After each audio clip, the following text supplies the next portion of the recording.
va commencer. Alors juste pour vous informer que nous sommes en autogestion complète. Donc le propos va être très libre, vous allez voir. On n'a pas d'animateur, puisque Pierre-Frédéric Brault, comme vous le savez, peut pas être présent aujourd'hui. Évidemment, il s'en excuse. Mais voilà, donc on a décidé de prendre le pouvoir complètement. Et oui, voilà, c'est ça. De toute façon, et d'ailleurs je commence, parce que quitte à prendre le pouvoir, autant carrément le faire, pas qu'à moitié. Donc, du coup, alors, voilà comment on a organisé les choses. Quand même, on a un petit peu réfléchi, on n'est pas complètement voilà, des esprits libres. On est des archivistes. Ça donne le ton. Alors, on va vous faire un rapide état des lieux de la façon dont on procède dans nos propres services sur le champ de la description, puisque nous sommes sur les 50 nuances de description. Olivier le dira mieux que moi, avec sa voix suave.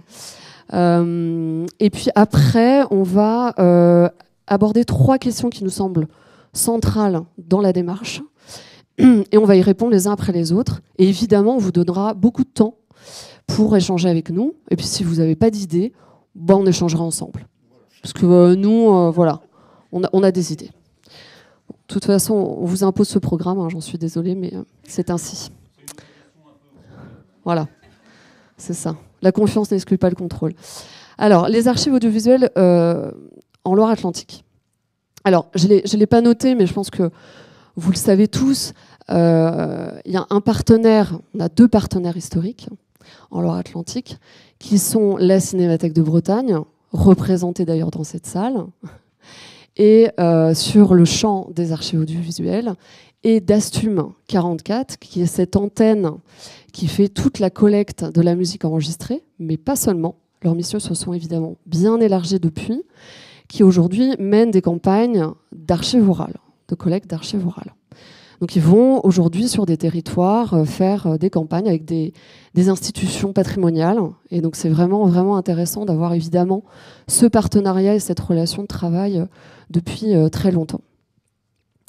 Alors avant que j'arrive, donc en mars 2020, effectivement, la Cinémathèque, dans le cadre d'un partenariat, était en charge de la conservation, enfin toujours d'ailleurs, hein, le partenariat est évidemment toujours valable.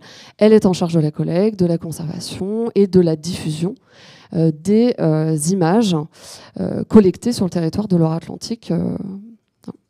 Et donc il y a une programmation culturelle très importante tout au long de l'année au sein des archives et qui présente des films, alors pas toujours, qui concernent pas toujours d'ailleurs la Loire-Atlantique, mais qui peuvent aussi intéresser, qui concernent le patrimoine breton, évidemment. Même si nous ne sommes pas en Bretagne, je le rappelle pour ceux qui voilà, ne seraient pas locaux. Et donc je suis arrivée, je suis chargée d'études documentaires, donc évidemment j'ai eu un champ régalien, les notaires. Donc on m'a attribué évidemment ce champ, cette mission très importante, avec un champ réglementaire très balisé. Et puis les archives audiovisuelles, je vais y arriver, avec un champ réglementaire nettement moins balisé. Donc avec voilà, une dimension créative un peu plus importante. Donc j'en étais fort contente. Et j'ai également réussi à motiver un collègue pour mener une mission par mois d'une journée sur les archives audiovisuelles. Voilà, un collègue qui travaille à la bibliothèque. Alors les fonds, pour vous donner une échelle de grandeur, parce qu'on en a beaucoup parlé entre nous, on a du mal parfois à se situer par rapport aux autres, tout simplement parce qu'on ne va pas vérifier les récollements de tous les services. Moi, c'est un fonds qui est très, très raisonnable. Hein. Il est très petit. Il fait 700 supports. Alors, il se peut qu'il en reste dans les boîtes, que je n'ai pas encore vues.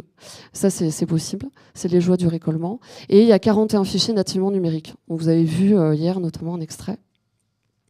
Et donc, c'est des fonds un petit peu comme vous, c'est-à-dire qu'ils sont à la fois très hétérogènes. Enfin, très hétérogènes. Il y a quand même majoritairement des archives publiques, des enregistrements, des séances du conseil de l'Assemblée, du conseil départemental. Ça, je crois que c'est quand même le gros des troupes, des services déconcentrés de l'État, et puis des fonds voilà, qui viennent d'univers très différents, majoritairement d'associations ou de sociétés.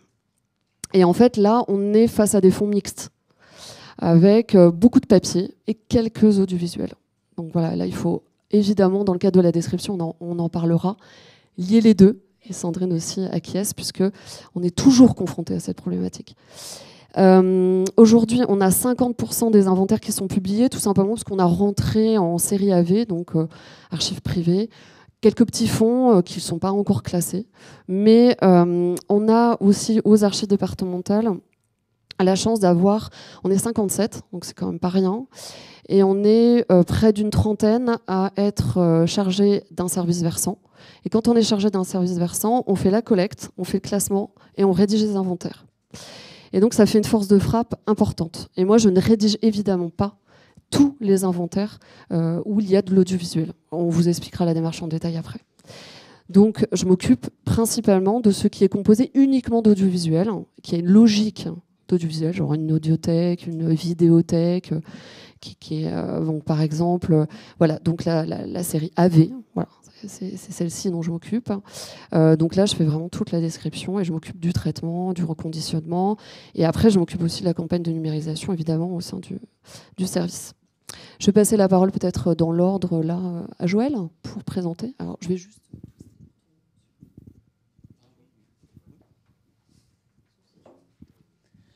Alors pour les archives départementales de la Seine-Saint-Denis, quand j'ai vu la présentation de Cédric Desbarbès hier, j'ai vu que nous avions quand même des parcours très très parallèles et très ressemblants. On est un département jeune dans l'histoire des départements, puisqu'on est comme le Val-de-Marne, créé en fait par la loi de décentralisation de la région parisienne de 1964, et les archives proprement dites sont créées en 1968. Ensuite, ce qui se passe, c'est que, donc, effectivement, on emménage dans un beau bâtiment, hein, dont vous voyez un peu le caractère un petit peu imposant. En fait, très tôt, alors, le premier document audiovisuel qui va rentrer chez nous, ça doit être le film Comme pour vous, dans les années 70, un film fait conjointement entre la préfecture et le conseil départemental, enfin général de l'époque, pour la promotion du nouveau territoire. Et puis ensuite, grande période de blanc, et au milieu des années 80, là, on va commencer à collecter de façon importante des fonds audiovisuels. Ça répond en fait à deux critères. Il y a une volonté en fait du département d'investir, du conseil général à l'époque, d'investir le terrain de la communication audiovisuelle, et le département va même produire un journal télévisé qui sera diffusé sur la chaîne FR3 à l'époque, une fois par mois, et ça va durer pendant près de 8 ans, hein, Aurélien, si je ne me trompe pas. Donc il y a une société de production qui va produire ce journal-là pour le conseil départemental. Et donc, ça provoque une arrivée de documents à partir de 1986. Voilà. Et ça durera jusqu'en 94. Ouais, voilà, je veux bien... Voilà, alors là, j'ai juste ramené quelques... Oui, je te remercie beaucoup. Voilà, alors, très vite, face à l'arrivée de ces fonds, on va avoir effectivement des compétences qui se développent, donc un secteur qui n'est pas encore vraiment un secteur, mais on a un technicien qui se forme, qui va pouvoir prendre en charge ces archives-là. Et ça ouvre une période un peu de collecte intense. Moi, j'appellerais ça peut-être une cumulation primitive de capital archivistique audiovisuel. Donc en gros, il y a un peu un effet d'appel d'air. On est dans un réseau, les gens se connaissent, et tout d'un coup, il y a des archives départementales intéressées par ces fonds-là.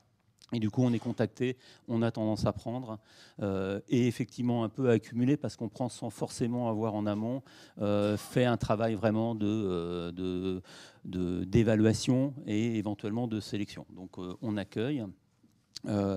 Et puis progressivement, le secteur va se renforcer, hein, donc on va avoir une autre personne qui va travailler avec le collègue technicien.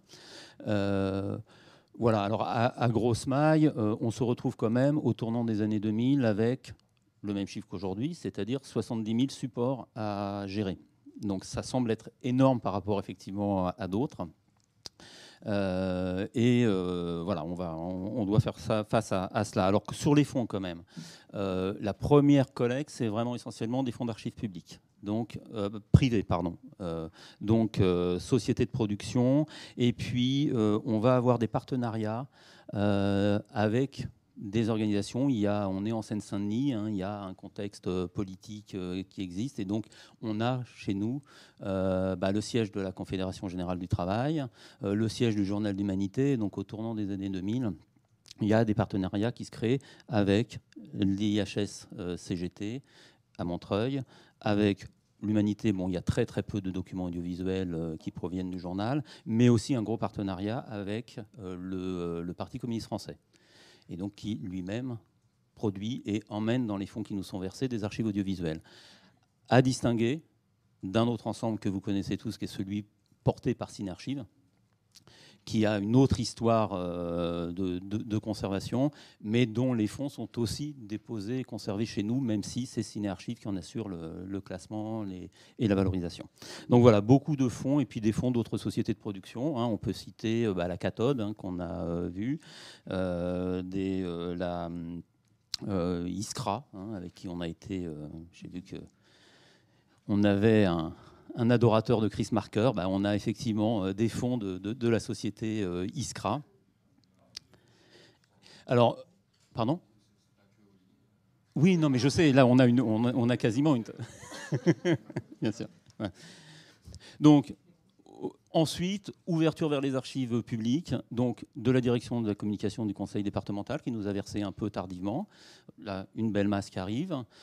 Et puis aussi, aujourd'hui, un axe de collecte qui est celui des archives municipales, en fait, des archives audiovisuelles municipales. C'est-à-dire qu'on s'est rendu compte que beaucoup d'archives municipales avaient des fonds provenant des directions de la communication, qui parvenaient difficilement à les traiter. Et donc, on a décidé de les appuyer, soit simplement en conseil, en recommandation pour les aider à traiter et à conserver, soit ça va jusqu'à la prise en charge. Et donc aujourd'hui, on a quelques communes, hein, dont Saint-Ouen, Noisy-le-Sec, Bondy, qui ont des politiques de communication depuis le milieu des années 50 et qui nous ont déposé leurs fonds.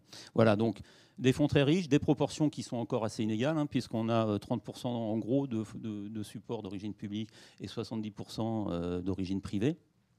Mais c'est un peu en train de se rééquilibrer. 1,5 km linéaire d'archives conservées.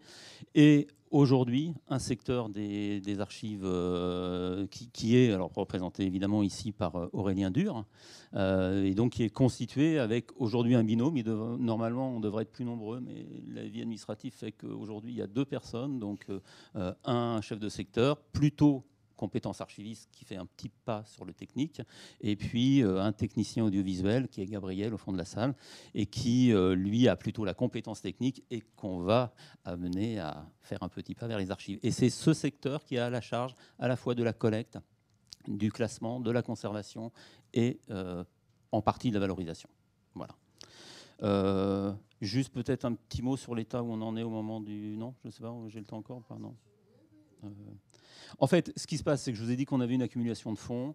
En gros, aux alentours de 2010, on se rend compte qu'on a des collections énormes, on a des magasins, on a un enjeu de conservation qui se pose et qu'on a en partie réglé sur le plan de la conservation matérielle, mais en fait, on a une très mauvaise maîtrise des fonds. Et à ce moment-là, on se dit, c'est bien, on a plein de supports, on est très heureux, mais on ne sait pas réellement accéder. Au-delà de quelques pépites qu'on a identifiées, on a une mauvaise maîtrise de ces fonds-là, et c'est ça qui va nous amener à réfléchir. Parce qu'en fait, on est un peu dans une terre inconnue. Quand un chercheur vient nous voir, on ne sait pas très bien l'orienter. On a des outils en interne, mais la médiation de l'archiviste est indispensable.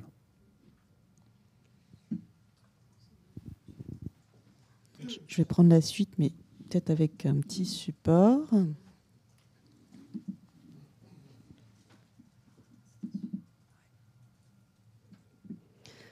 Voilà, donc moi je vais vous présenter un petit peu la manière dont on gère les fonds audiovisuels aux Archives nationales.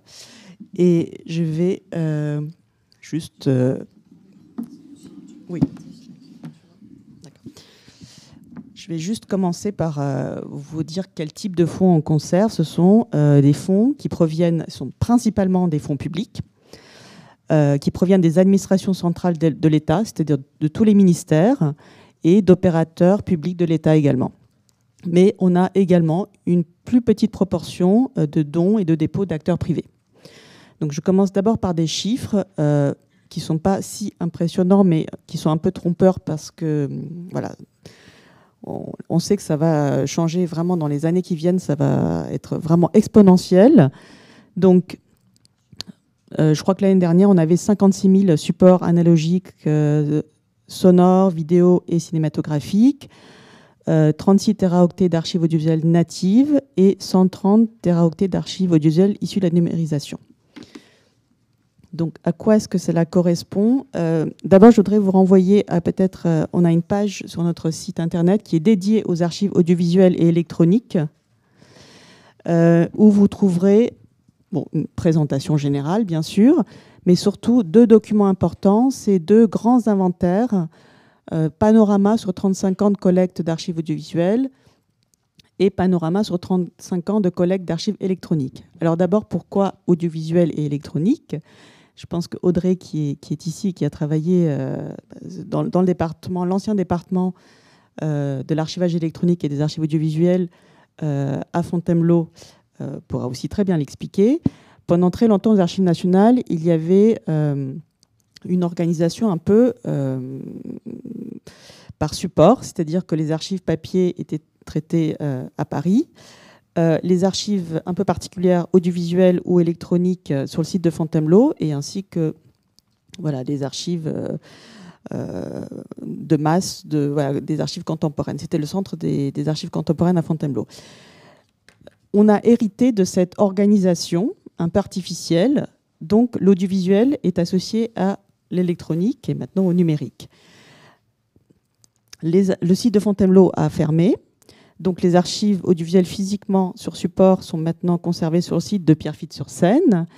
Et notre département a également évolué, puisqu'il ne s'appelle plus le département de l'archivage électronique et des archives audiovisuelles, mais le département de l'administration des données depuis à peu près 12 mois, parce que justement cette logique de séparation par support était intellectuellement incohérente.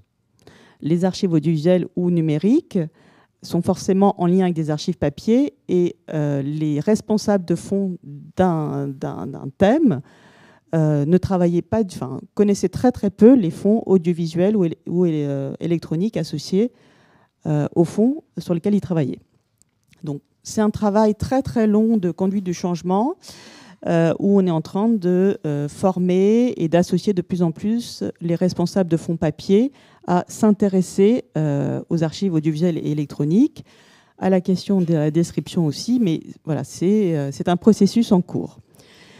Ce qui est aussi intéressant, c'est que dans notre département, on est responsable officiellement de la qualité des données et de la pérennisation.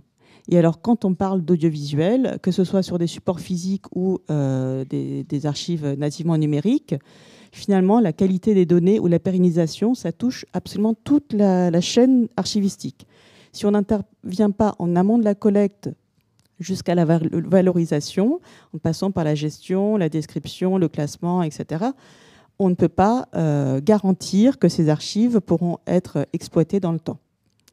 Donc ça aussi, on a vraiment un rôle transversal et donc on intervient également aussi sur la description, parce que dans la description, on constitue des métadonnées descriptives notamment, qui sont essentielles à la pérennisation des fichiers, des fichiers et des supports.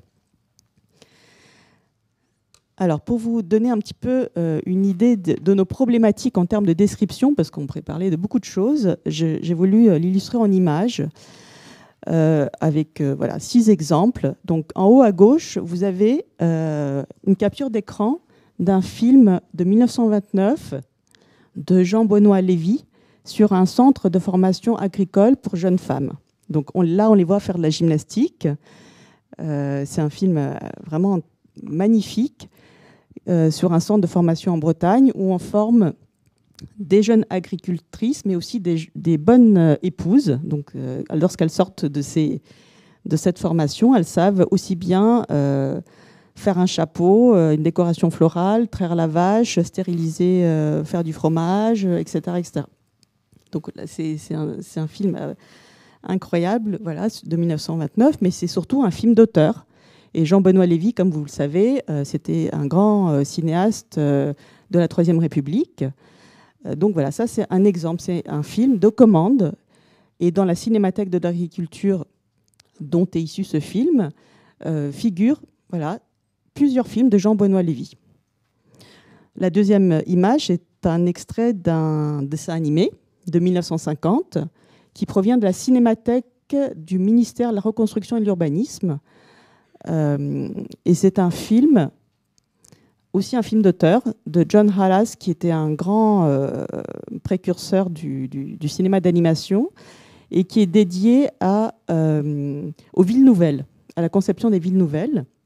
Et donc là, on voit un personnage qui quitte en fait les centres urbains juste après la guerre, complètement pollués, etc., avec plein de problèmes de transport, et il découvre les joies de la ville nouvelle en banlieue.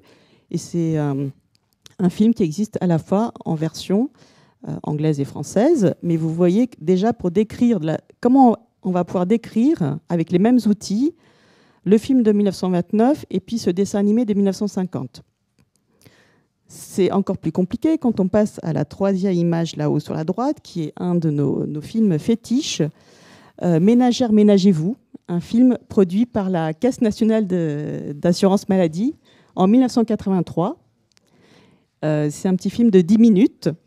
Et là, on voit une femme blonde, pas du tout ménagère, qui vraiment charmante. Vous ne la voyez pas de face, mais elle est présentée comme une femme très séduisante et qui explique aux pauvres ménagères qui ne savent pas s'y prendre comment chaque jour, là, elle détaille, le lundi, vous faites le ménage, les vitres, le repassage, les courses, etc.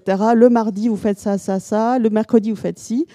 Et si vous êtes très, très bien organisé, eh bien, vous pouvez, le dimanche, comme vous voyez, c'est la dernière ligne, avoir un peu de temps libre. Donc, ça pose vraiment beaucoup de questions sur la conception de la femme en 1983, donc c'est quand même très récent, de la part de la sécurité sociale. Donc ça, par exemple, c'est un petit documentaire de commande, c'est pas un film d'auteur, même si bien sûr il y a des auteurs mentionnés, mais c'est-à-dire que c'est pas un film aussi esthétique qui peuvent être analysés sous un angle esthétique que le film de Jean-Benoît Lévy, par exemple. Ce film a aussi été déjà diffusé à la télévision et il était utilisé dans les réseaux professionnels d'assistantes sociales par la sécurité sociale, parce que le but de ce film, c'est bien sûr que les ménagères, pas du tout qu'elles se révoltent, mais qu'elles aient moins mal au dos le dimanche. Donc qu'elles coûtent moins cher à la sécurité sociale. Mais c'est une autre typologie de films, de documents audiovisuels. Si on passe à la ligne inférieure, à gauche, vous avez un document audiovisuel qui peut paraître moins séduisant de prime abord. C'est la captation d'un colloque du Conseil d'État. Donc ça, c'est un film récent, nativement numérique, mais qui, par contre, comment décrire aussi ce film. Je reviendrai dessus en passant tout de suite à l'image suivante. Donc, la captation du Conseil d'État, on est toujours dans le domaine public, mais la captation suivante, c'est un entretien filmé l'année dernière d'une psychologue de l'école des parents. Cet entretien, alors ça, c'est une archive privée qui a été constituée par une association privée qui fait don de cette archive.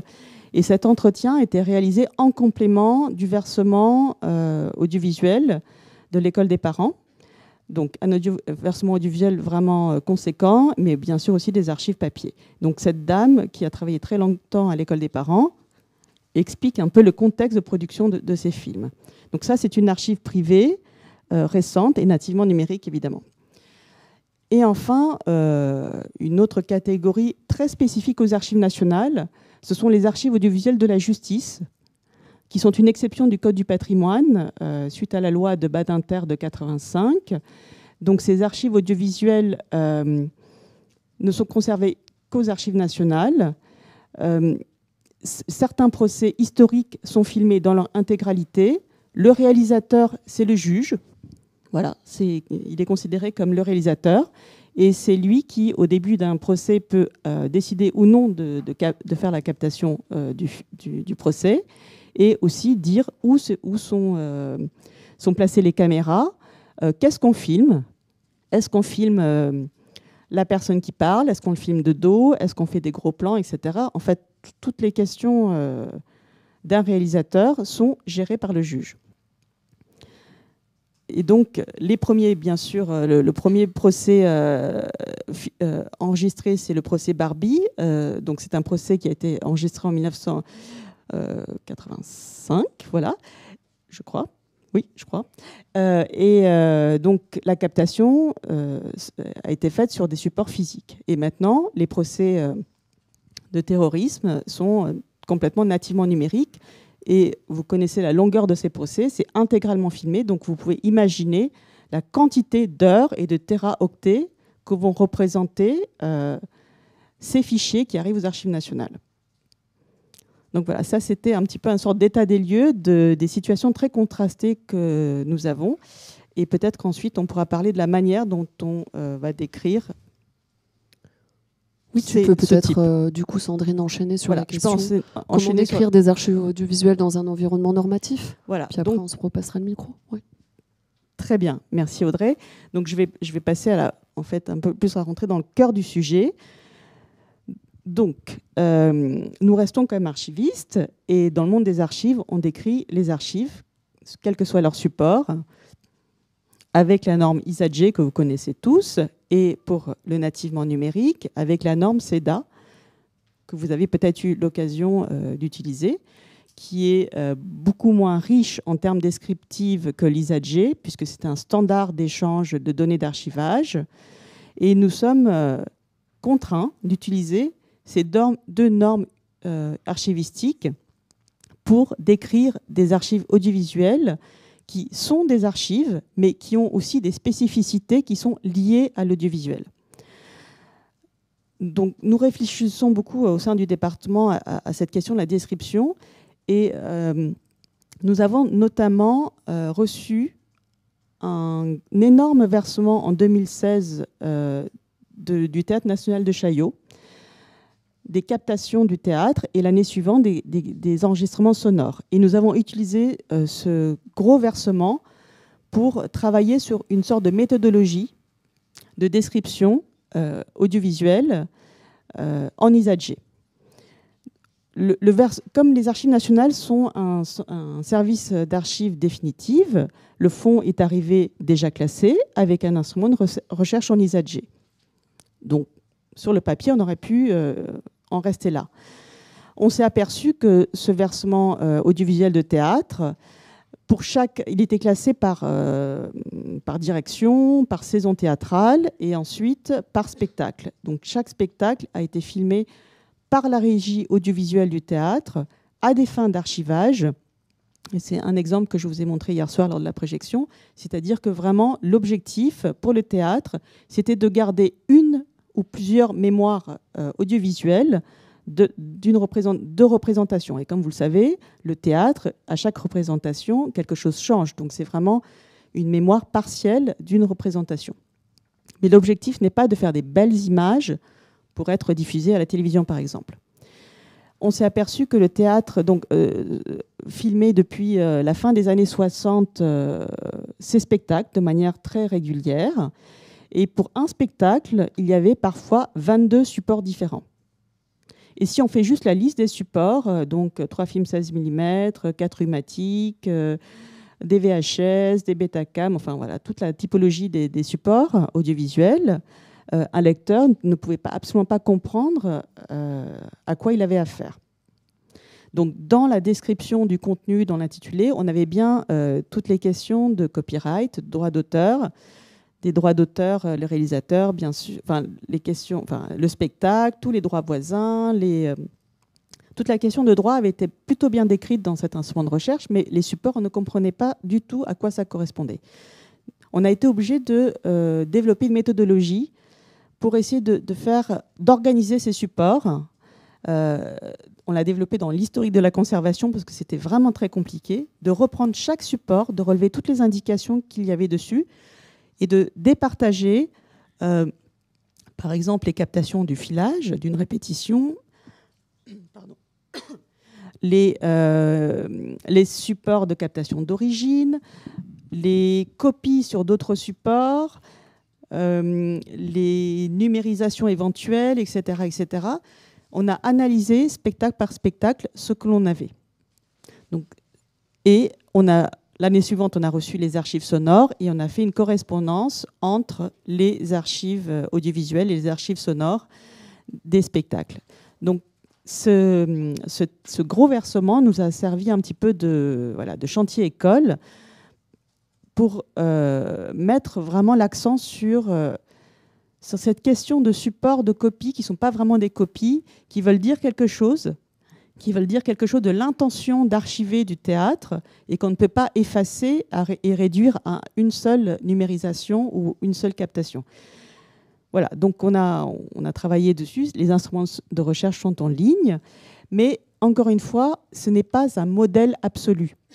C'est-à-dire que chaque versement a ses spécificités. On n'a pas forcément 22 supports pour un spectacle ou un article. On peut aussi en avoir beaucoup moins. On peut avoir des fichiers issus de la numérisation, etc. Donc, c'est une méthodologie générale, une attention au support, mais qu'on décline en fonction de chaque versement, des spécificités de chaque versement. Donc ça, c'est pour les archives audiovisuelles sur support. Mais depuis 2018, les archives nationales ont aussi une plateforme d'archivage pour les archives nativement numériques. Et les archives qui arrivent, qui sont téléchargées directement dans notre plateforme actuellement, notamment les archives audiovisuelles, ne sont plus décrites en ISAG, mais en CEDA. Donc le CEDA reprend une grosse partie des balises de l'ISAG, mais pas toutes. Il est beaucoup plus pauvre. Et ça nous a donc obligés à réfléchir, à développer des outils, mais ça j'en parlerai peut-être dans un troisième temps, pour guider nos collègues archivistes qui préparent les versements à ne pas oublier des métadonnées essentielles comme la durée, bien sûr toutes les questions de droit d'auteur, mais aussi la durée, les questions techniques, les versions, contextualiser un maximum un versement. S'il s'agit d'une archive orale, pensez à bien dire le lieu de la captation, les personnes qui ont fait l'interview, les circonstances, est-ce que c'est dans le cadre d'une campagne, etc., etc. Donc on a vraiment fait une liste assez précise de tout ce qu'il faut penser à renseigner comme métadonnées. Et ces métadonnées, on est obligé de les créer un peu artificiellement parce qu'elles n'existent pas telles quelles, ni dans le CEDA, ni dans l'ISAG. Donc je vais peut-être passer la parole à mes collègues pour qu'ils expliquent. Oui, alors bon, concernant les archives départementales de la Seine-Saint-Denis, donc je vous l'ai dit tout à l'heure, on se retrouve en 2012-2013 avec beaucoup de fonds qu'on ne maîtrise pas. Il n'y a pas d'instrument de recherche digne de ce nom. On n'a absolument pas produit encore d'instrument de recherche sur les fonds audiovisuels. On n'a pas d'état général des fonds et on se trouve, on se dit qu'il faut peut-être là maintenant changer de pied. Il y a un contexte qui est plutôt favorable. D'abord, depuis des années, il y a une montée en compétences des collègues, des agents qui gèrent ces fonds-là. Et puis, il se trouve que c'est le moment aussi où on va changer et adopter un nouveau SIA.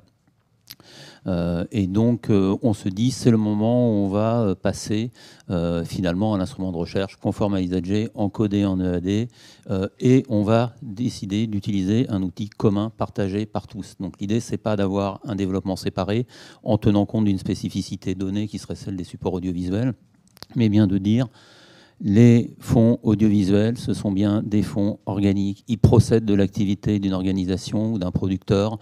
Il faut qu'on arrive à restituer cela pour qu'il y ait une compréhension des différents éléments et de l'organisation des éléments dans le fond. Alors ça, c'est sur le principe, il y a des fonds qui sont moins réductibles à ce schéma. Mais voilà, l'idée, c'est vraiment de dire on remet de l'archivistique dans la gestion des fonds audiovisuels et on les considère comme un élément d'un tout et on doit pouvoir les rechercher comme on recherche d'autres fonds d'archives. Du coup, on ne part pas non plus de rien, c'est qu'il y a quelques années auparavant, un guide de rédaction des instruments de recherche conformes à l'ISAG qui a été produit en interne, essentiellement pour la gestion des fonds papier. Et au moment de l'informatisation, on se dit on va reprendre cet instrument de recherche, enfin ce guide, et on va le décliner pour dire comment on encode ces informations-là en EAD, en XML EAD. Et on se dit, ben voilà, on va faire un atelier, un groupe de travail, et on va tous travailler ensemble là-dessus, quels que soient les fonds qu'on gère, papier, public, privé, audiovisuel, iconographique, et on va mettre nos besoins pour décliner ce guide d'encodage, en fait, créer ce guide d'encodage. Et puis très vite, au gré des premiers ateliers, on se rend compte quand même que pour les documents figurés ou les documents audiovisuels, il y a un certain nombre effectivement d'informations, de métadonnées qui n'existent pas pour les fonds papier et pour lesquels effectivement quasiment tout reste à inventer. C'est-à-dire qu'on a bien une idée des notions qu'il faut décrire, des métadonnées, mais typiquement la durée, ça ne concerne que des fonds d'archives audiovisuelles. Il y a des notions de support, de format qui peuvent être partagées en partie avec les documents iconographiques, mais qui sont moins critiques pour la gestion des fonds papier. Et très rapidement, on se dit, on ne va pas faire un guide d'encodage, on va en faire deux. L'un qui sera pour les archives papier et l'autre pour les autres fonds figurés et audiovisuels. Et donc, effectivement, on va faire ce travail-là. L'avantage, c'est que les personnes qui produisent ce guide vont aussi être celles qui vont devoir le mettre en pratique. Au début, on était sur quelque chose d'extraordinairement ambitieux. On avait utilisé plus de 50 balises. On voulait en faire de l'ISAG à la fois l'outil de description et l'outil de gestion. Donc en gros, on se disait c'est génial, avec ça on va pouvoir ressortir très rapidement l'ensemble de nos supports, Beta-Num, Beta-SP, on va retrouver ça, on va pouvoir croiser. Très vite on a déchanté quand on a fait quelques essais. On s'est dit on va revenir à quelque chose de plus simple, de plus modeste, mais peut-être d'atteignable. Et du coup, on a enlevé beaucoup d'éléments liés à ces aspects, à ces caractéristiques techniques. On ne met plus forcément la vitesse de défilement, le nombre d'images par seconde, le format. Tout ça, on considère qu'on l'a dans d'autres outils à côté, et que ce n'est pas forcément aussi une information absolument indispensable pour le chercheur. Voilà. Donc voilà le principe. Alors je ne sais pas si je décris maintenant quelques... Oui, voilà, parce qu'après, peut-être que sur la question de la granularité, le machin, on verra ça après. Ouais, ok. Bon, on a fait aussi des choix en termes de description. Alors, non, juste quand même peut-être dire, effectivement, c'est que, conformément à l'ISAG, on a effectivement considéré que les documents audiovisuels, ce n'était pas forcément une suite d'items qu'il fallait absolument présenter à l'unité, mais qu'on pouvait avoir des ensembles, des groupes. Nous, on a beaucoup de rush, d'épreuves de tournage pour les puristes de la francophonie. Et du coup, effectivement, à un moment donné, est-ce qu'il faut vraiment décrire chacun des supports individuellement, ou est-ce qu'on peut avoir une description un peu plus groupée? Voilà, c'est le choix qu'on a fait clairement, mais j'y reviendrai. Alors moi, l'avantage, c'est que je suis un peu au début en fait de la construction de ce travail. Quand j'ai commencé un petit peu à analyser les instruments de recherche qui avaient déjà été rédigés par mes collègues et sous la direction de ce qui avait été fait et préparé par la Cinémathèque, qui donc évidemment utilise une base de données qui s'appelle Diaz, on en a déjà entendu parler, avec des champs qui sont très spécifiques, qui ne sont absolument pas du tout, qui ne correspondent absolument pas à la norme archivistique. J'ai bien vu le décalage entre les deux et une intégration en fait assez inégale et du coup très propre aux différents archivistes qui avaient traité les fonds. Donc certains avaient tout intégré, d'autres pas. Après, les informations, elles existaient par ailleurs sur le site de la Cinémathèque. Donc voilà, c'est juste un constat. Et donc, moi, j'ai vraiment identifié deux types d'approches. La première, c'est ce que j'appelle les fonds Cendrillon. C'est-à-dire que c'est fabuleux. Vous savez, la chaussure de verre, Cendrillon comme ça, et hop, ça rentre directement. C'est fabuleux.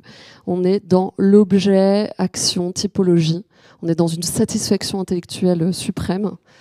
Je vous invite à le faire parce que intellectuellement, c'est assez satisfaisant, puis ça permet d'aborder le reste, tout le reste, avec beaucoup de sérénité. Donc c'est comme ça que j'ai procédé. Donc il y a alors c'est pas moi qui traite, mais on en a discuté avec les collègues du secteur W. Alors, le secteur W, c'est un secteur prescripteur. C'est-à-dire que en fait, ils se sont quand même ils ont quand même dirigé tout le chantier de reprise des inventaires au moment du déploiement d'Arkeia dans les années 2000 au sein des AD. Donc du coup, autant vous dire que le règne du Thésaurus W, il est loin d'être terminé. C'est-à-dire que moi, j'ai vraiment pas pu vraiment... Enfin, en fait, venant d'autres institutions avec d'autres pratiques, l'indexation était chez moi quelque chose d'un peu... voilà, ça existait bien sûr, mais... Et là, c'est vraiment très, très important. Donc voilà, c'est une force. Puis, je vous dirais qu'il y a d'autres types de faiblesses, mais en tout cas, voilà, ça fait partie de la force. Et c'est parce que le secteur W est très important et qu'il y a une grosse équipe derrière qui traite à une vitesse éclair les fonds. Et que si vous n'indexez pas, ça n'est pas publié. Voilà, comme ça au moins c'est clair. La règle, elle est établie. Il y a d'ailleurs un guide, mais on en reviendra dessus, des procédures qui fait 20 pages, très très très détaillé, et dans lequel évidemment tous les fonds dits spécifiques s'intègrent avec des sous-guides. Voilà, je reviendrai un peu dessus pour vous expliquer la démarche. Donc il y a ces fonds Cendrillon que j'ai du coup abordé assez rapidement parce que ça m'a permis de me soulager au moins de ça. J'ai notamment traité le fond d'une radio, c'est mon premier traitement, du groupe de libération homosexuelle de Nantes. En fait, c'est des émissions de radio. Ça s'appelait l'émission Rose. C'était c'était diffusé sur Radio Atlantique, qui était l'ancêtre de Radio Libre 44. Donc on est vraiment en 81, 84. Et ça avait été complètement oublié. C'est-à-dire que vraiment, ça avait été laissé de côté par les collègues qui se disaient mais qu'est-ce que c'est que ce truc en plus voilà, ça concerne une association dont on ne sait pas très bien ce qu'elle est. Et puis, c'était dans les années 90 et on ne s'intéressait pas aussi. Vraiment, il n'y avait pas de demande du côté de l'histoire du genre, sur toute cette approche qu'on a aujourd'hui et cette lecture qu'on a. Et donc, c'était là. Et moi, je me suis dit, mais c'est une pépite. Vraiment, c'est super intéressant. On a très peu d'enregistrements. D'ailleurs, on n'en a pas. De Fréquence Gay, qui était l'autre radio homosexuelle parisienne. Et on a peu d'informations sur les groupes homosexuels en région. Si évidemment, à Lyon, il y en a beaucoup. Bon, bref, vous voyez, je suis passionnée, donc il ne faut pas me lancer là-dessus. Donc voilà. Donc du coup, j'ai commencé par ça. Et les émissions de radio, c'est pas mal, ça rentre assez bien. Et puis après, il y a tout le reste. Et moi, j'ai vraiment travaillé avec mes collègues pour définir un guide de procédure, je reviendrai dessus. Et je me suis vraiment fixée comme objectif de ne pas avoir une utilisation maximaliste des balises, parce que c'était impossible pour mes collègues. Ils ne pouvaient pas rentrer dans le détail, ils ne pouvaient pas comprendre, et puis ils n'allaient pas le faire surtout. Par exemple, il y a eu le fond d'un théâtre qui a attendu 10 ans avant d'être publié, parce que ma collègue ne comprenait pas très bien comment elle allait intégrer les fonds du visuel à l'intérieur de la captation. En fait. Donc j'ai pris l'inventaire, j'ai fait OK, je vais le faire. Donc je vais tout intégrer, et comme ça, voilà, l'inventaire il est publié maintenant. Il n'est plus bloqué, c'est une compagnie de théâtre nantaise. Je trouvais ça vraiment étrange que ça puisse pas être accessible aux chercheurs, alors que, voilà, juste pour une question de balise. Voilà. Donc c'est vraiment aussi diffusé dans un délai raisonnable. Essayer de ne pas garder, ou au moins d'être dans un effort, on en a déjà discuté, mais de signalement minimum. Tant pis, moi j'assume complètement l'imperfection documentaire. Je crois que vraiment c'est pas grave. C'est là, ça existe. Oui, d'accord, on pourrait peut-être faire un peu mieux. Et en même temps, on a les informations par ailleurs avec tout ce qui concerne justement l'aspect technique. Nous, on le gère dans les campagnes de numérisation avec des récollants Excel hyper complets. Donc, si le chercheur veut trouver l'information, s'il veut, voilà, on peut le lui donner. Donc, c'est quand même accessible. C'est ce que. Oui, alors j'ai aussi un directeur qui est très, qui a une ambition très forte. Il veut que tout soit publié. Voilà, donc on a presque un taux de 4, mais ah ouais, non, c'est le cadre réglementaire en même temps, voilà, c'est ça. Donc on est presque à plus de 80% de publication de nos inventaires. Oui, c'est quand même, ça nécessite un effort. Et il m'a même demandé de faire un répertoire méthodique pour les fonds du visuel. Vous voyez, l'ambition, elle est forte. J'espère réussir avant 10 ans. Mais voilà, mais du coup... Et oui, une faiblesse que j'ai pas signalée, on applique très peu, enfin on est très peu dans la norme ISAR. On gère pas du tout les producteurs. Et ça, c'est une grosse faiblesse dans ce qui va nous arriver bientôt. Enfin, à moyenne foulée, longue foulée, enfin on sait plus très bien avec RIC. Voilà, mais vous aurez peut-être des questions là-dessus, on en discutera. On passe aux outils du coup. Est-ce que, du coup j'ai le micro, donc voilà, je continue. je dessine par moi-même, c'est pratique. Donc nous, vous avez compris, on utilise Archaea, je pense que vous l'avez à peu près tous.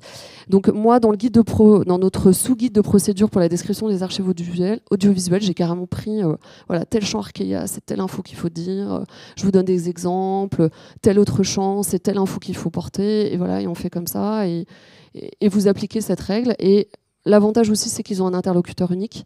Et en fait, la première information, pardon, j'ai oublié de le dire, c'est vous avez vous avez une cassette ou un objet voilà, qui ressemble à un audiovisuel. Ça peut être un film fixe aussi. Hein. Contactez Audrey. Donc au moins, voilà, j'ai l'info. On discute dès que le fond est reçu. Et ça permet de donner des conseils et d'adapter petit à petit la pratique.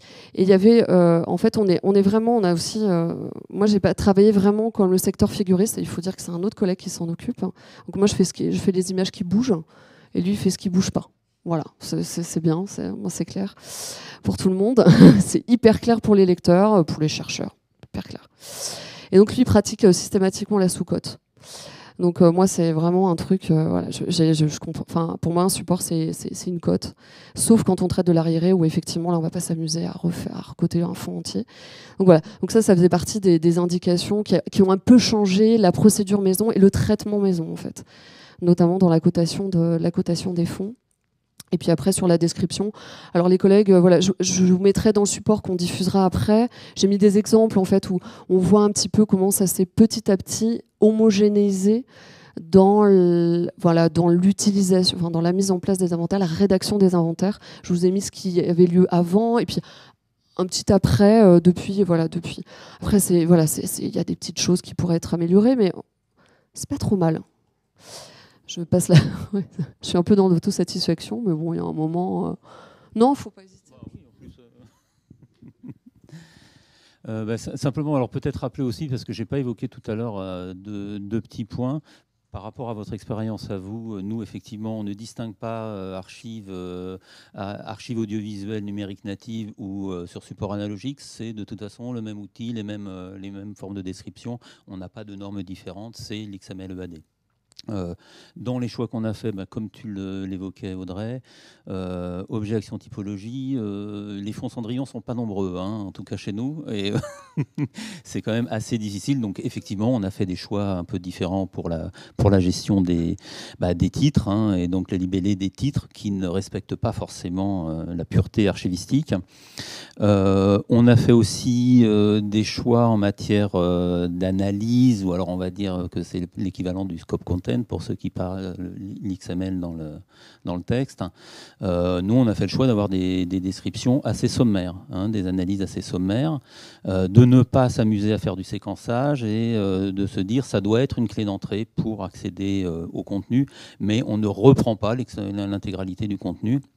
Ça nous semblait être le seul moyen viable pour arriver à des résultats assez rapidement. Et puis,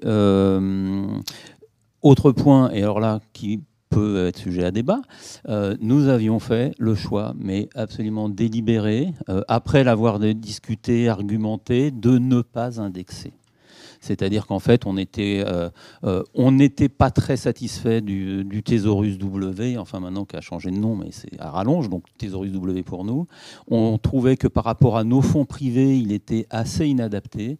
On n'avait pas de référentiel à proximité facile à utiliser et satisfaisant pour... à part peut-être le dictionnaire, donc ça ne nous semblait pas être un langage documentaire absolument parfait et normalisé, quoique. Et donc du coup aussi, vous l'avez compris, on était dans un moment où on devait à la fois apprendre à produire des instruments de recherche conformes à l'ISAG encodés en EAD, et il y avait un autre chantier potentiellement parallèle, c'était de se familiariser avec une pratique qui n'était pas du tout... implanté aux archives départementales, qui était l'indexation. Et à un moment donné, on s'est dit, courir les deux lièvres à la fois, c'est le risque d'échouer sur les deux chantiers. Donc, privilégions la description archivistique. L'indexation, on verra plus tard, à part, évidemment, pour une indexation géographique et une indexation parfois auteur. Mais par contre, pour tout ce qui était matière, on n'a pas indexé. Aujourd'hui, ça peut être une petite limite ressentie justement dans la perspective du web de données, voilà, et de tous les nouveaux standards qui arrivent. Voilà. Enfin, donc après, l'outil aujourd'hui, on l'a éprouvé, ça fonctionne, on utilise pour l'encodage. Alors, on peut le faire via notre SIA, qui est donc Mnesis Archive, et qui nous permet. Donc là, le guide nous permet de savoir pour telle et telle zone ce qu'on va mettre et comment on va libeller l'information. Mais il se trouve qu'on a aussi des puristes qui préfèrent parler Oxygène, enfin XML dans le texte, via Oxygène. Et donc, en gros, une partie de nos instruments de recherche sont d'abord produits sous Oxygène, même quand ils sont extraordinairement volumineux. Et puis ensuite, ils sont importés dans notre outil métier. Voilà. Ah oui, non, mais on ne fait pas les choses à moitié. Voilà, dans les grandes lignes. Alors, si peut-être... je sais pas, une esquisse de bilan tout de suite quantitative à peu près. Donc aujourd'hui, on a produit là comme ça en quelques années un nombre finalement, 25 instruments de recherche. Alors parfois, ça peut aller de 1 ou 2 items par IR, quand c'est un fonds, un dépôt de particuliers, jusqu'à plusieurs milliers quand on est dans des fonds de type celui de l'association Périphérie ou de fonds d'archives communales. Donc évidemment, c'est plusieurs milliers de documents. On considère qu'on a environ 20 000 éléments qui ont été décrits. On considère, un peu au doigt mouillé, que ça représente 60% des éléments qui mériteraient d'être décrits. Voilà, et donc le chemin, il y a encore un bon chemin à parcourir. Mais globalement, ça nous a permis de rattraper un retard énorme et puis aussi de produire un état général des fonds à côté audiovisuel. Donc pour nous, c'est plutôt une satisfaction, une réussite, même si on a bien conscience qu'il y a aujourd'hui des limites, notamment sur le renoncement initial à l'indexation. Mais on en reparlera, Aurélien. Merci Joël. Donc, je ne vais peut-être pas rebondir sur l'indexation parce que ce n'est pas le grand fort des archives nationales, mais je vais aussi vous expliquer pourquoi. Alors, jusqu'en 2018, donc avant l'ouverture de la plateforme d'archivage nativement numérique, les fonds audiovisuels étaient gérés par ce qu'on appelle notre SIA maintenant historique. Il y a le SIA historique et le SIA numérique, qui sont en ce moment 2 silos totalement indépendants, mais qui ont... L'objectif, c'est bien sûr de les fusionner à terme. C'est encore un projet en cours. Donc, jusqu'en 2018, c'était assez simple. Si on avait des fichiers numériques et des supports physiques, l'ensemble était considéré dans un même instrument de recherche en ISAG. Donc, la cohérence intellectuelle était assurée. Et nous avons, dans le vademecum des entrées des archives nationales, le vademecum très général, une fiche qui est dédiée aux archives audiovisuelles sur support, qui parle à la fois des spécificités des archives audiovisuelles. Ça, c'est vraiment important en préalable d'expliquer ce que c'est qu'une archive audiovisuelle. Ce sont des recommandations sur le classement, la cotation, la description, la préparation matérielle. Mais c'est une fiche guide très macro qui ne suffit pas à guider nos collègues archivistes qui préparent les versements dans les missions des ministères. Donc cette fiche guide, c'est un sort de document très généraliste, mais on est sollicité chaque fois qu'il y a une préparation de versement pour voir si, en fonction de la spécificité du versement, la manière de décrire dans l'instrument de recherche nous convient ou pas. Donc il y a un très grand travail en amont et on a très très peu malheureusement de fonds Cendrillon. Donc même quand ils arrivent avec un très bon instrument de recherche, il y a un gros travail de reprise après l'entrée, qui peut être plus ou moins long. Et on traite des très gros volumes, donc on ne peut pas rentrer dans une indexation fine. Pour les archives nativement numériques, on peut beaucoup plus, on est obligé de guider un peu plus nos collègues qui préparent les versements d'archives audiovisuelles ou sur d'autres, ou les messageries, ou les bureautiques, etc. Donc on a des fiches guides spécifiques pour chaque typologie. Il y en a une pour préparer un versement d'archives audiovisuelles nativement numériques et une plus spécifiquement dédiée aux archives orales, puisque il faut penser à d'autres types de métadonnées. Donc là, on est vraiment très prescriptif. Par exemple, dans le champ description, Pour les archives orales, on indique dans quel ordre il faut mettre les informations, etc., pour ne rien oublier. Et puis, par ailleurs, donc on a ces outils qu'on met régulièrement à jour à disposition de nos collègues. Mais pour le numérique, on a aussi un groupe de travail sur le CEDA pour essayer de l'adapter à l'audiovisuel. Donc, le CEDA, vous savez, c'est un standard d'échange pour l'archivage numérique qui est partagé par plein d'institutions. Mais voilà, donc il y a un groupe CEDA général, mais les archives audiovisuelles ne sont pas leur priorité. Donc, on a décidé aux Archives nationales de commencer à peut-être travailler sur faire des extensions de balises pour, par exemple, si une durée ou une date, par exemple, à quoi correspond la date? Est-ce que c'est la date de la réalisation, du montage? Est-ce que c'est la date de l'édition? Donc, pour qualifier un peu plus toutes ces métadonnées. Donc, on est en train de travailler sur l'extension des balises et l'adaptation de ces balises CEDA qui sont extrêmement normées à l'audiovisuel.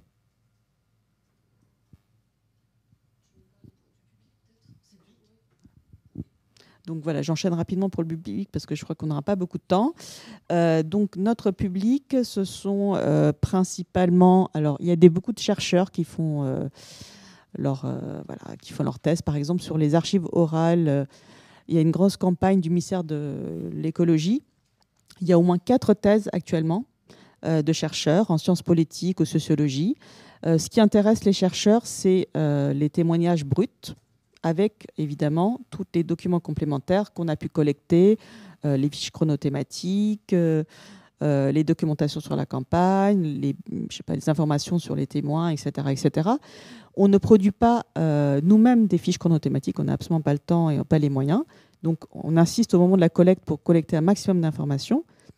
Mais on voit que ce qui intéresse les chercheurs, même si ce sont des thématiques très... il y a eu déjà plusieurs articles dessus, c'est de repartir de l'enregistrement brut, et ils travaillent beaucoup sur l'oralité. Voilà, sur l'oralité, sur la manière dont une personne raconte son expérience. On a beaucoup de documentaristes aussi qui nous sollicitent pour réutiliser un film. Donc là, voilà, c'est un autre type de demande, souvent un peu plus pressée, bien sûr. Et donc là, il faut arriver à leur donner un maximum d'informations pour qu'ils fassent eux-mêmes, par exemple, les recherches de droit pour pouvoir réutiliser les films, et on leur met à disposition aussi rapidement que possible. Je voudrais aussi signaler qu'on numérise à la demande. Donc si un lecteur demande, sa demande est prioritaire. On a un atelier audiovisuel aux Archives nationales pour numériser la plus grosse typologie de supports, mais on peut faire appel à des prestataires extérieurs aussi. On a des marchés publics, et ça peut être aussi très rapide.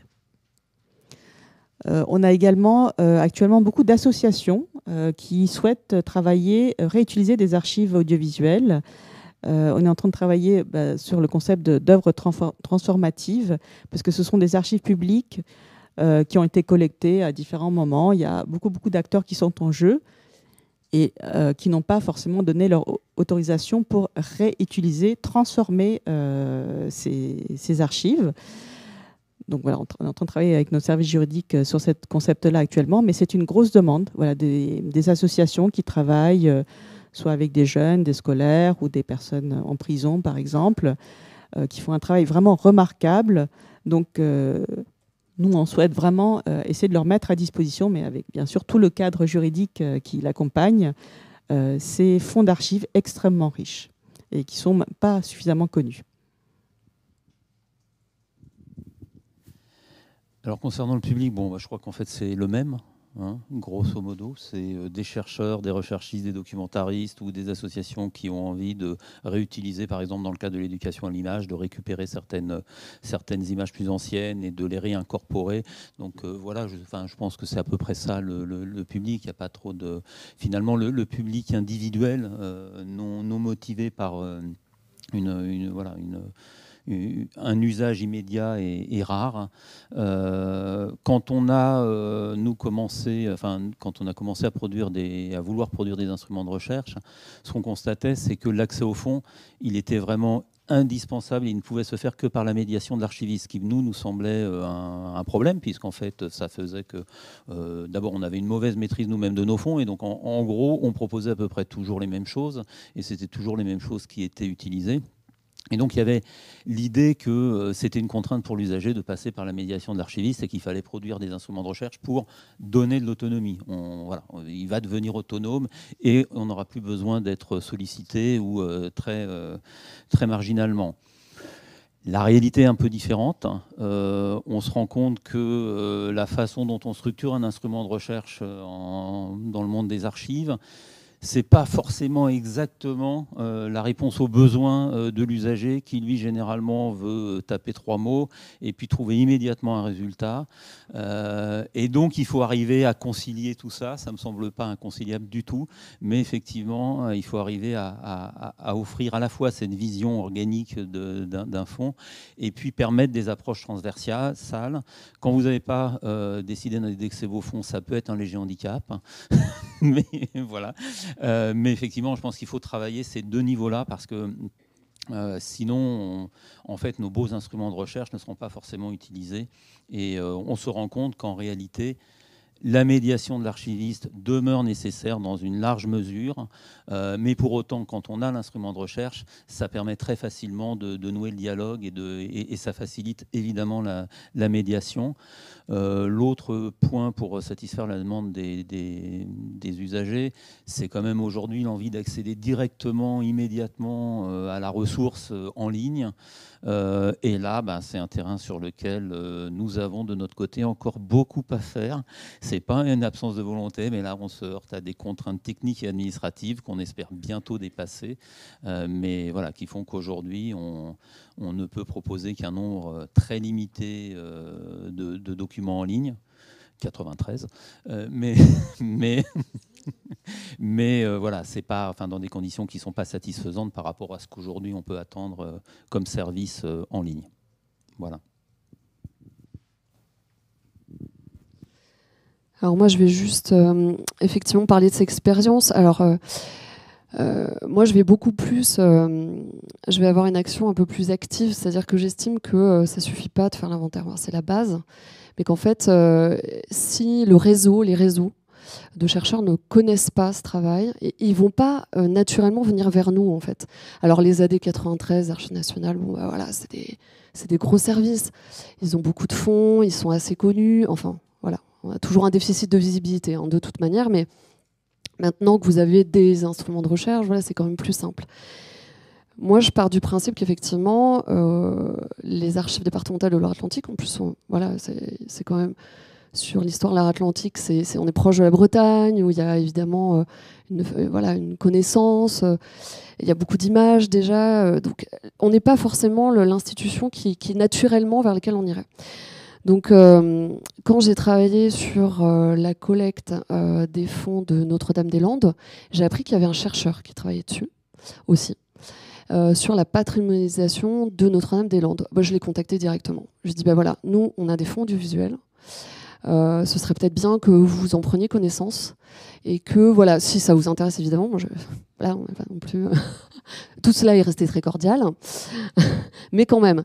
Donc j'ai vraiment été assez active et j'ai tout de suite essayé de voir et d'identifier un éventuelle ressource. J'ai procédé un peu de la même manière, mais je n'ai pas terminé, je ne suis pas allée au bout de la démarche. Pour le groupe de libération homosexuelle de Nantes, j'ai contacté Ina West en leur disant, mais est-ce que vous avez des chercheurs qui travaillent sur les radios locales ? Est-ce que si jamais vous entendez parler de quelqu'un que ça intéresse, n'hésitez pas. Voilà. En tout cas, nous, on est en train de les numériser, ça va être bientôt accessible, parce qu'il y a aussi cette contrainte. C'est-à-dire que nous, on ne fait pas de numérisation à la demande, on a des campagnes sur 3 ans. Ça met un certain temps à se faire. Et on est parti du principe qu'on numérisait tout, parce que sinon, on ne peut pas évidemment diffuser. Enfin, on ne peut pas communiquer, parce que nous, on n'est pas sur la question de la diffusion. C'est un impensé pour l'instant. Peut-être les séances du conseil départemental et encore. La communication en salle de lecture, elle est nulle en fait, mais il y a une importante programmation culturelle à destination justement menée par les Cinémathèques de Bretagne, donc le grand public est quand même très, très informé, mais le public des chercheurs, il faut vraiment aller justement faire un signalement du classement des fonds sur les réseaux sociaux. Il faut, nous on a fait une journée des étudiants, il faut guider les étudiants. Je compte contacter notamment le master Histoire des genres de Lyon 2, que ça intéressera sûrement ce fonds en fait notamment. Et puis il y a le groupe de travail aussi Archives alternatives de l'AF, Donc ça, c'est vraiment passionnant parce qu'on pourra sans doute se faire des renvois les uns et les autres.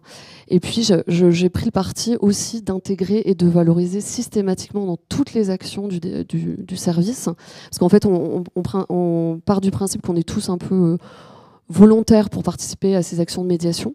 Et donc, systématiquement, voilà, je propose de l'audiovisuel. Comme ça, petit à petit, ça familiarise, ça, voilà. Donc, et ça permet aux collègues qui décrivent et qui font ce travail comme, voilà, parfois un peu laborieux et qui traitent d'ailleurs en dernier en général, notamment, de voir que ça a vraiment un impact et que ça a vraiment un sens aussi pour le public, parce comme on les communique pas en salle de lecture et qu'effectivement on les diffuse pas sur Internet, parfois il y a un côté confidentiel qui peut être un peu un frein aussi à la description, à l'envie de décrire en fait. Je pense chez les collègues, même si nous on est passionnés, c'est pas toujours facile. Donc voilà, il faut faire preuve un peu de pédagogie.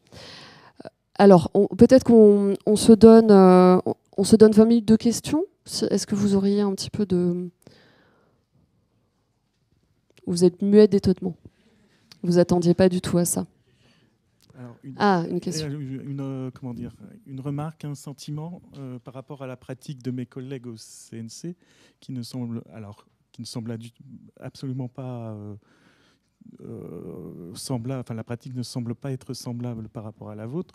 Donc, le CNC, donc Direction du patrimoine cinématographique, c'est à peu près 1 million de bobines pour vous situer, et 90 personnes pour le traitement du préinventaire, enfin de ce que l'on appelait avant le préinventaire.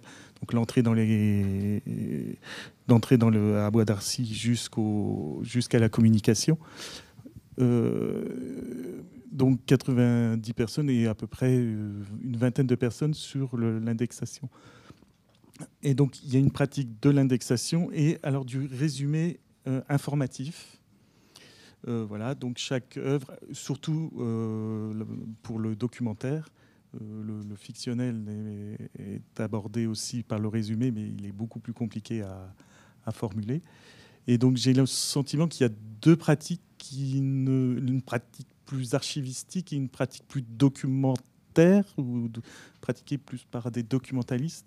Et voilà. Et donc j'ai l'impression qu'il y a deux pratiques qui ne trouvent pas de point de rencontre. Alors voilà.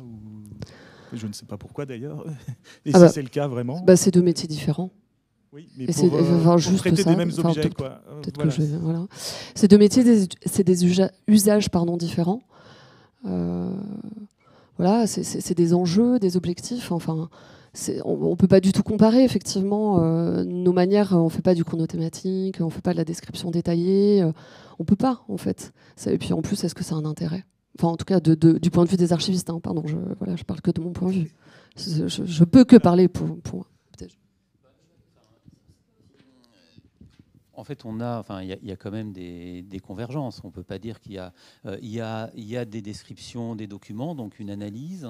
Il y a des métadonnées sur les formats, sur ce genre de choses, sur la durée.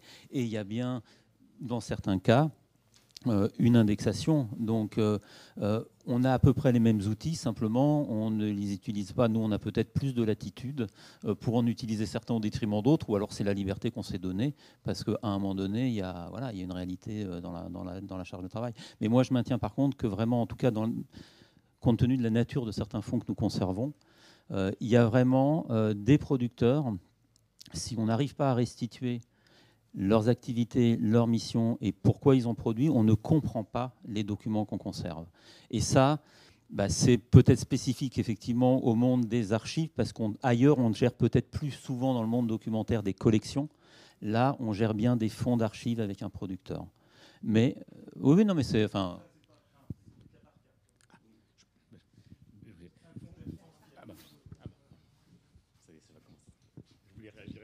parce que je me dis, la pratique et l'usage du fond dans son intégrité et qui prend sens parce qu'il est intègre, avec l'audiovisuel et aussi le document figuré, je pense qu'il est en train de se confronter à des usages qui viennent intrusifs, de type documentaire.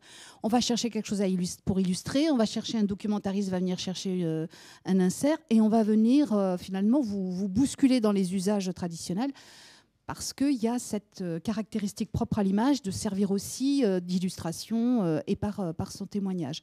Alors que je pense qu'avec des actes notariés, on est un peu à l'abri de ça.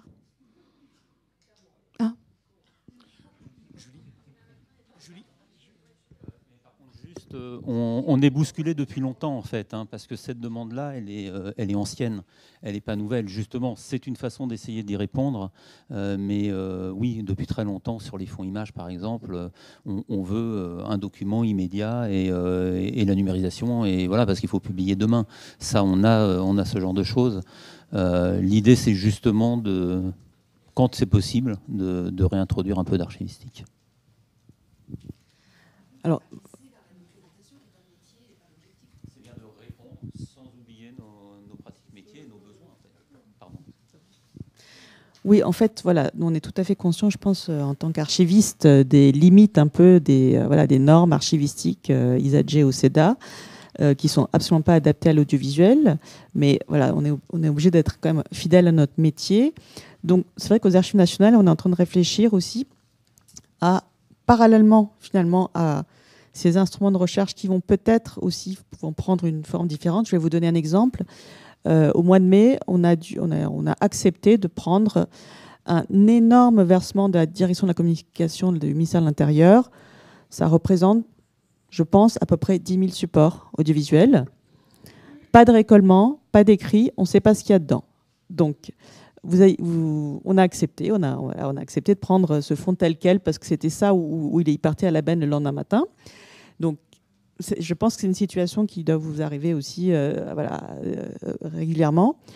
Dans ce cas-là, on ne va pas faire un instrument de recherche avec ces 10 000 supports, sinon ça sera peut-être publié dans 50 ans. Donc ça, c'est pas possible. Donc on essaie de faire un espèce de récollement basique, mais avec uniquement les balises audiovisuelles minimales, c'est-à-dire voilà, le titre, les auteurs, la durée, etc., le support. Et ce récollement, qui est un fichier Excel, on le transformera en espèce de tableau magique et qu'on va associer à une grosse introduction d'instruments de recherche en ISAGE. Et voilà, ça suffira. Si on est obligé de s'adapter aussi à la masse. Donc voilà, on essaie de trouver des alternatives et aussi peut-être de développer en parallèle des outils qui seraient plus adaptés aux demandes de documentaristes dont tu parles, Claire. C'est aussi la temporalité. La recherche documentaire, c'est souvent à court terme avec des gens qui n'ont pas le temps. Et le travail d'archiviste fait par un historien, c'est quelqu'un qui va prendre le temps parce que c'est son travail de le prendre, d'analyser les documents, de plonger, et c'est même son plaisir parce que c'est ça l'intérêt. Donc plus il y aura d'usage documentaire, plus il y aura des gens pressés, plus on va vous reprocher. Je pense que c'est que le début du problème. Vous n'avez pas fini d'expliquer quel est votre métier, en fait. Puis, quel est notre budget? Oui, mais à contrario, cette demande, elle est aussi stimulante. C'est-à-dire que c'est elle qui nous oblige à aller explorer d'autres parties des fonds, à aller ressortir des ressources qu'on avait peut-être négligées. Et donc, il y a aussi un échange qui est assez utile, en fait. Parce que sinon, on peut aussi, effectivement, être très confortable, super content de produire des instruments de recherche magnifiques, qui nous satisfont bien. Donc, du coup, voilà, il y a quand même une dialectique, quoi.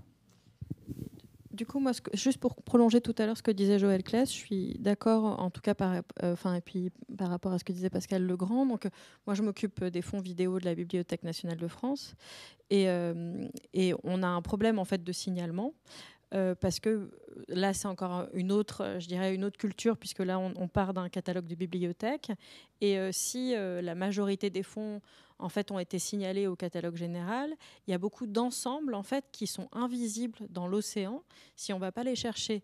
Et en fait, aujourd'hui, moi je l'ai entendu, mais il l'a dit hors micro après, il pensait à un fonds, par exemple, d'Air France, parce qu'il y a aussi des fonds institutionnels qui peuvent rentrer au CNC. En fait, ça mériterait justement au sein de ces institutions de ne pas avoir seulement une description à plat, comme ça peut être fait actuellement au CNC à travers Garance ou dans une base ou dans le catalogue général de la BNF. En fait, moi, aujourd'hui, je suis arrivée il y a 1 an et l'enjeu en fait, que j'ai, il me semble, au niveau du signalement, c'est d'arriver à faire en sorte qu'on arrive à signaler aux chercheurs des grands ensembles qui n'auront pas forcément l'idée d'interroger dans le catalogue. Et moi, en fait, je découvre, et mes collègues aussi, on découvre tous les jours des choses qui ont été acquises ou des fonds qui sont en fait dans le catalogue, mais qui sont invisibles si on n'arrive pas en fait à signaler le cadre et le contexte dans lequel ils ils ont été produits. Et donc, il y a quand même une vraie convergence à trouver entre, je dirais, les grandes institutions qui ont fait des descriptions à plat de leurs fonds, alors là je caricature, et les pratiques archivistiques qui ont finalement été peu prises en compte jusqu'à présent, mais qui sont petit à petit prises en compte, puisque l'INA fait quand même de plus en plus d'instruments de recherche sur, en tout cas, les fonds qui rentrent à travers des dons.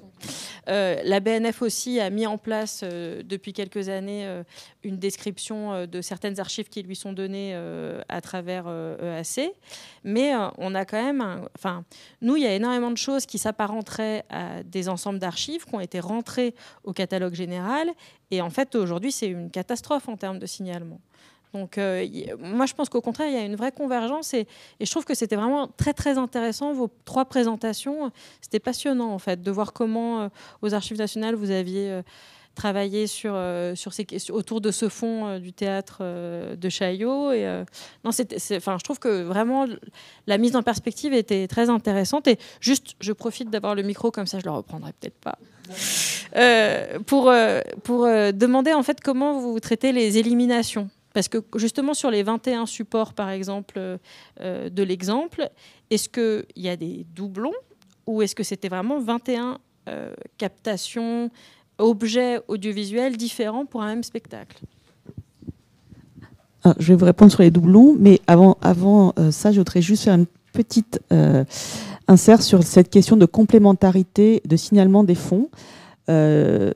Je pense que c'est absolument essentiel d'indiquer, par exemple, quelqu'un qui travaille sur des fonds papier, qu'il existe un fonds audiovisuel ou numérique complémentaire.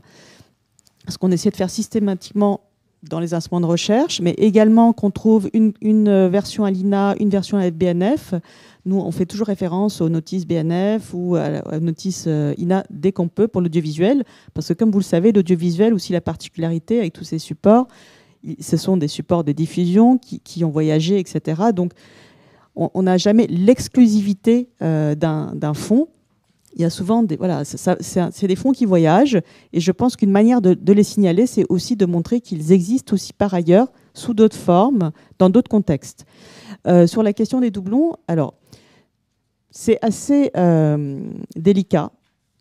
Parce que, bon, d'abord, nous, on n'élimine aucun support. Sur les 22 supports, on n'en élimine aucun, parce que chacun n'est pas tout à fait identique. Il a été produit un peu dans un contexte différent. Peut-être qu'on les éliminera un jour, mais on essaie de décomposer, justement, ce qui relève peut-être des captations originales, des rushs, des plans, etc. Ensuite, des copies à une certaine génération sur tel support. Ensuite, voir s'il y a vraiment des doublons, c'est-à-dire vraiment des choses qui se ressemblent sur, par exemple, 2 humatiques où il y a marqué exactement la même chose. Bon, mais tant qu'on n'a pas pu visionner, on ne peut pas être sûr que c'est un doublon. Donc, on essaie de proposer une analyse au lecteur pour essayer de décomposer les choses, vraiment comme en archéologie, on décompose les stratigraphiques, parce qu'il y a toujours des versions, des copies, etc., sans qu'on puisse vraiment les définir. Ça demanderait un travail de dingue, mais ça, c'est le travail d'un chercheur, éventuellement, de travailler sur cette question-là. Donc, c'est une analyse, mais on ne supprime pas les doublons. Dans le numérique, c'est plus simple. En tout cas, si on a 2 fichiers vraiment complètement identiques, il y a l'empreinte numérique qui nous permet alors de garder un seul fichier. Mais encore une fois, ça veut pas dire, si on élimine si on conserve une version de 2 fichiers strictement identiques, ça ne veut pas dire qu'on ne va pas garder l'information d'existence de ce fichier dans 2 articles différents. Parce qu'il a pu être classé à tel endroit, classé dans un tel autre endroit, et le CEDA permet ça. C'est-à-dire qu'on peut garder l'article, on peut garder 2 articles qui renvoient tous les 2 à un même fichier informatique. Et aussi, le CEDA, ça permet aussi de récupérer automatiquement toutes les informations techniques qu'on faisait un petit peu à la main avant, de calculer la volumétrie générale ou les fichiers, les formats, les typologies. Mais les doublons sont beaucoup plus facilement gérables, évidemment, dans le numérique. Sur les éliminations, alors on peut dire quand même que chez nous, pendant longtemps, c'était un sujet qu'on n'osait pas trop affronter. Mais je vous l'ai dit, on a accumulé. Donc on a accumulé même des éléments qui aujourd'hui sont quasiment inutilisables, voire n'ont en fait aucun intérêt. Un petit extrait de 3 secondes d'un son, est-ce que réellement ça doit être conservé? Donc là-dessus, il y a effectivement progressivement, au fur et à mesure du traitement des fonds, un travail critique et d'analyse, d'évaluation.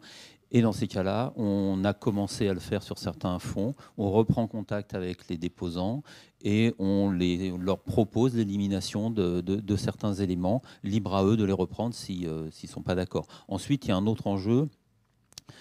C'est qu'il y a beaucoup de copies, effectivement. Et dans nos fonds, j'ai dit qu'on avait 70 000 supports. On considère qu'en réalité, il y en a peut-être 35 000 qui seraient réellement, en tout cas, à décrire et conserver à peu de choses près. Hein.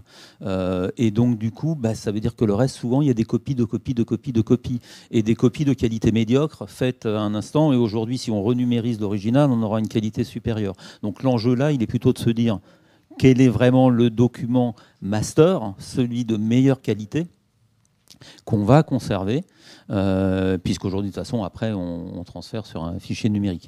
Voilà. Pour les fichiers numériques natifs, là, c'est différent.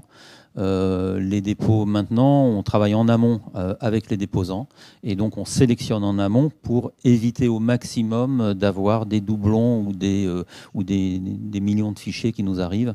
Donc là, c'est le travail qu'on n'a pas su faire initialement aussi faute de moyens et qu'on maintenant on s'efforce de faire pour les fonds numériques natifs. Juste une mini information. Justement, le théâtre de Chaillot nous a montré que les masters ne sont pas forcément les supports qui conservent le mieux l'archive elle-même.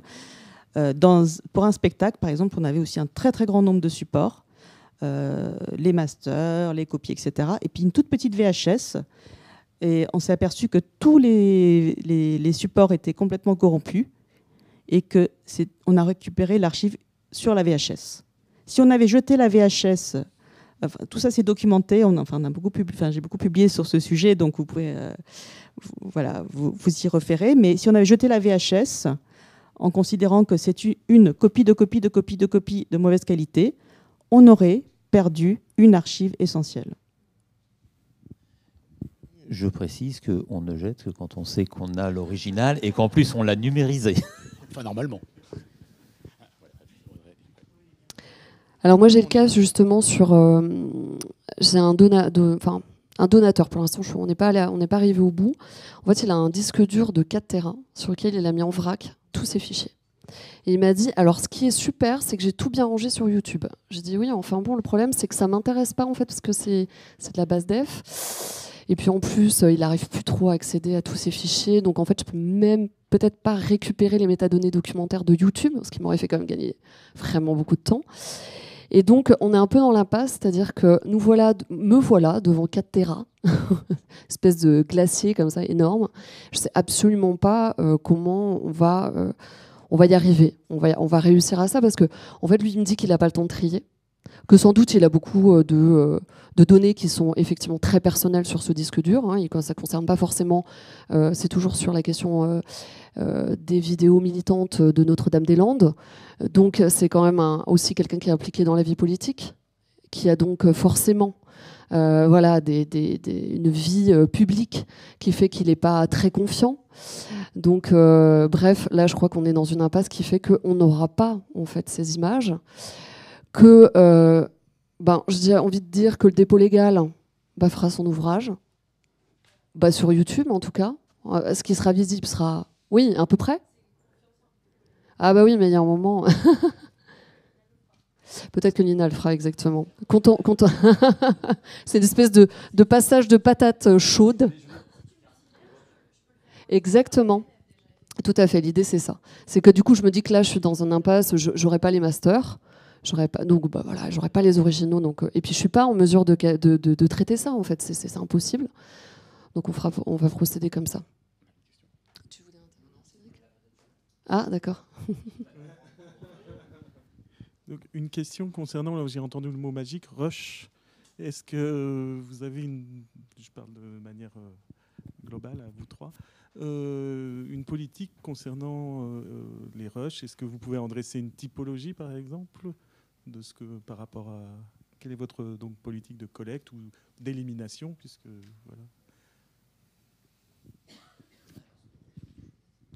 Ben, en fait, ce qu'on va avoir comme rush, ça peut être associé par exemple à du témoignage. Donc on va avoir un témoignage monté et puis l'intégralité du témoignage enregistré. Dans ces cas-là, on garde. Parce qu'évidemment, on sait que le montage, c'est une sélection à un instant T, et l'ensemble des rushs, on va les garder. Tout ce qui est documentaire ou réalisation de rushs, de reportages, aujourd'hui, on va les conserver. Ça va faire l'objet de débats à certains moments, parce que quand on a un plan cadré pendant 10 minutes, est-ce que vraiment ça vaut le coup de numériser l'intégralité du plan? Sans doute, mais on n'est pas dans une intention d'œuvre artistique. Là, on est pour mettre un plan de coupe à l'intérieur d'un reportage. On se pose la question, mais en tout cas aujourd'hui, pour l'instant, on conserve. Ça ne veut pas dire qu'on numérise. Et ensuite, la question se pose pour nous de façon peut-être un peu plus pointue, même si on n'a pas encore tranché et décidé, c'est quand on a vraiment de la fiction et où on a 50 répétitions de la même scène avec des gamins. Là aussi, on se pose la question de savoir si ce qui compte, c'est de conserver l'élément monté ou s'il faut garder un rush à titre de témoignage et comment. Et là, on manque de critères pour se déterminer. Mais ça fait partie des choses où il faudra qu'on décide, parce que sinon, de toute façon, on fera le choix de ne pas numériser et ce sera un choix par défaut. Donc peut-être qu'il faut qu'on essaye de positiver. Mais on est vraiment un peu au balbutiement là-dessus, et en tout cas, les pratiques des autres sont bienvenues. Juste pour compléter qu'effectivement, ça a été un des choix qui a été fait au départ dans les années 80, de tout prendre, donc de ne pas du tout regarder si, à partir du moment où un réalisateur ou une société de production, n'importe laquelle, arrivait avec un ensemble, on prenait tout sans se poser de questions. Et donc, c'est l'état des lieux de ces rushs qui étaient quand même très, très, très nombreux dans nos fonds, qui en partie expliquent ce chiffre de 70 000 supports, voilà, et on s'est bien rendu compte qu'une partie n'avait pas vocation à être autre chose que du plastique stocké dans un magasin. Moi, je peux juste apporter le témoignage pour les archives nationales. Donc, la politique, pour le moment, des archives nationales, c'est de collecter tous les rushs, si on nous les verse.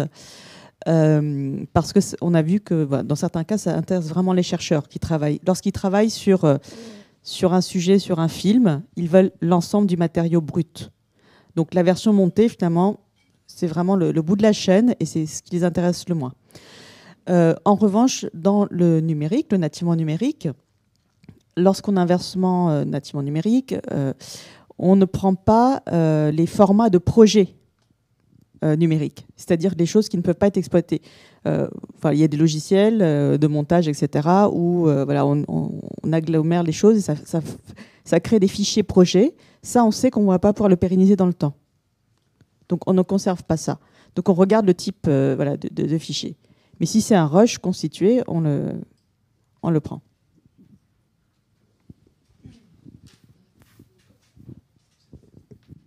Clôture. Donc on va aller déjeuner. Je pense que on aura l'occasion d'en discuter justement dans les apartés ensemble et tout. N'hésitez pas à revenir vers vous. On reprend à 13h30. Donc aujourd'hui c'est un peu plus court. Donc voilà, si vous voulez revenir à l'heure, ce sera parfait parce qu'effectivement vous avez des trains assez tôt. Merci, à tout à l'heure.